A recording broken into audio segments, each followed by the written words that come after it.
Здравейте, аз съм Адара, а вие сте с моят канал Star Sky Адара Таро.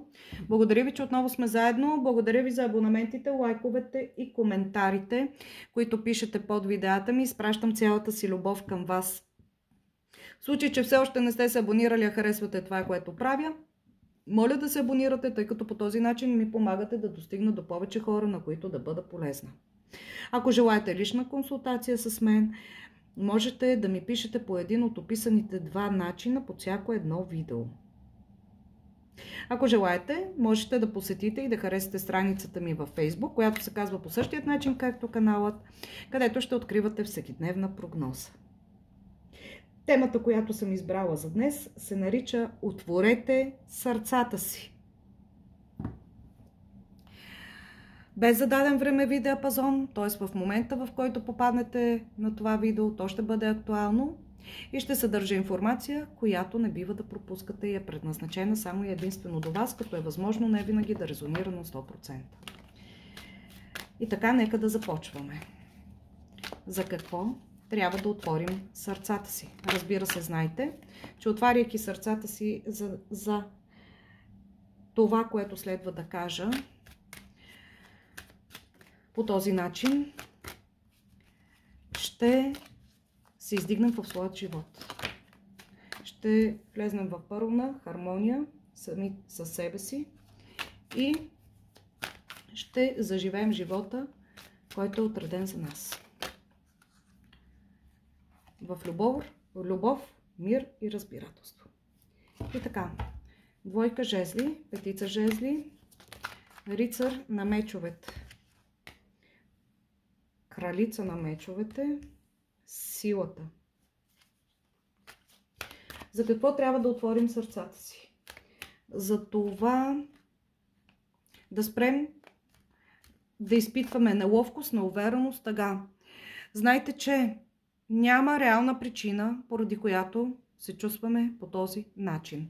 Всичко необходимо в живота ни го имаме. Отворете сърцата си за очакване на доброто, за подготовка за доброто. Тренирайте за това, което вече е затъгала за вас. При вас ще дойде човек с голяма скорост, който ще носи вест. Ще ви донесе новина, нещо, което трябва да чуете и е много важно за вас. Вие сте в енергията на кралицата на мечовете. В случай, че сте жени, а в случай, че сте мъже, такава една жена ще играе важна роля в живота ви в близко бъдеще. Приемете я.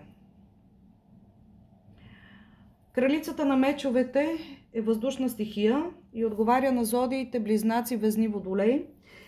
Възможно е да сте с такъв асцендент или планета в наталната си карта. Независимо от това, вие сте жена, която е много магнетична, която създава лесно приятелства, която умее да се изразява много добре, която привлича всички към себе си, но в същото време умее да се защитава. В момента, в който някой по някакъв начин я настъпи, образно казано, тя е готова да го отреже. Отново образно казано. Отворете сърцата си за силата и за това да бъдете магьосници. Какво имам предвид? Приемете силата, която идва във вас. Така вие ще можете да постигате.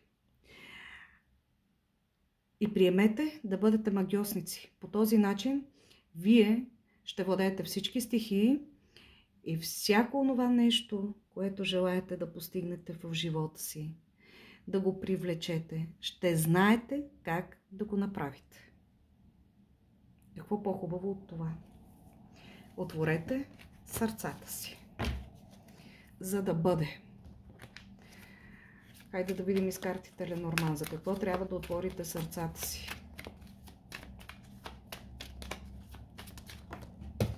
Слънцето. Започнете да разкривате талантите си, да давате воля, да ги използвате. Отворете сърцата си за жената в сърцето ви, тази, която много обичате, независимо дали сте мъже или жени.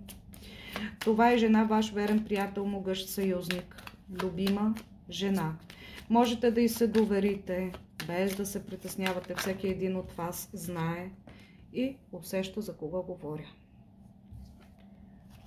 По книгата не дейте да споделяте плановете си с други за известно време, защото ще откриете най-добрият съвет вътре в себе си. Отворете сърцата си за интимност и за тайни приятни моменти, които ви очакват. Отворете сърцата си за това да излезнете от неразрешим конфликт. Нямате нужда от него, а и няма нищо да постигнете, оставяйки в него, така че потърсете помирител и излезте от тази ситуация. Отворете сърцата си за децата в живота ви. В случай, че нямате деца, а искате да имате, отворете сърцата си и в скоро време ще разберете, че очаквате дете. Отворете си сърцата за всички деца, независимо дали са ви близки или не, в живота ви. Помагайте на децата и ще видите колко голяма любов ще дойде при вас. Щастие и благоденствие, разбира се. Отворете сърцата си за това да следвате амбициите си, но при условие, че уважавате и тези на околните. Не дейте да ламтите за много, защото това ще доведе до загуба. Ще се стремите да превъзхождате над всичко. Добре. За какво ще да отворим сърцата си? Хайде да видим. Според астрологичните карти. Отворете сърцата си за стабилността. Земния елемент. За това да бъдете здраво стъпили на земята. Да заявите къде се намирате. За това да се издигате духовно, материално, по всеки един начин в живота, интелектуално. Издигайте се. Отворете сърцата си. Затворени не можете да го постигнете, знайте. Отворете сърцата си за истината, независимо каква е тя. Хубава, лоша, истината е една. И истината е истина. Приемете я и винаги се придържайте към нея. Не дейте да прикривате, не дейте да лъжете по никакъв начин. Когато и да било.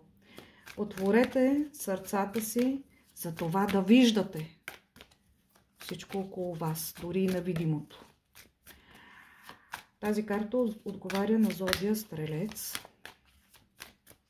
Виждайте всичко. Отворете сърцата си за душата. За това да я удовлетворите напълно. Мислете за духовното си израстване. Не случайно душата се пада под картата на израстването.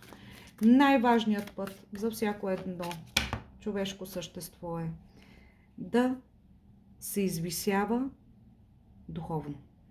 Да израства духовно и към това трябва всеки един от нас да се стреми. Не към материално, не към нещо друго, към духовното. Отворете сърцата си и за рутината я вършете с любов. Прекрасно. Това беше всичко от мен за днес. Надявам се да ви бях полезна. Благодаря ви, че отново бяхме заедно и до нови срещи.